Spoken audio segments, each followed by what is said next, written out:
নমস্কার। নিজের হাতে তৈরি করা ছোট্ট জবা গাছের চারাটিকে আজকে আমি রিপোর্টিং করে দেখাবো।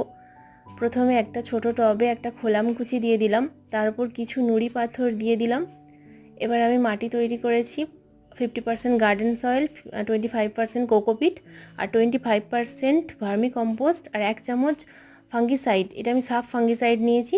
ফাঙ্গিসাইড একসাথে মিশিয়ে নিয়ে মাটিটা তৈরি করে নিলাম। এবার আমি ছোটো টব থেকে চারা গাছটি বের করে নিলাম। দেখুন কেমন রুট বাউন্ডিং হয়েছে।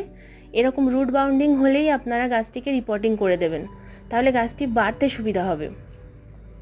এবার আমি টবে কিছুটা মাটি ভরে দিলাম। দেওয়ার পর গাছটিকে আমি ভালোভাবে বসিয়ে দিলাম।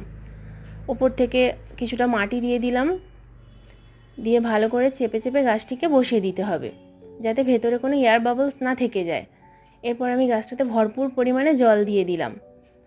গাছটিকে এবার 3-4 দিনের জন্য ছায়া জায়গায় রেখে দেব।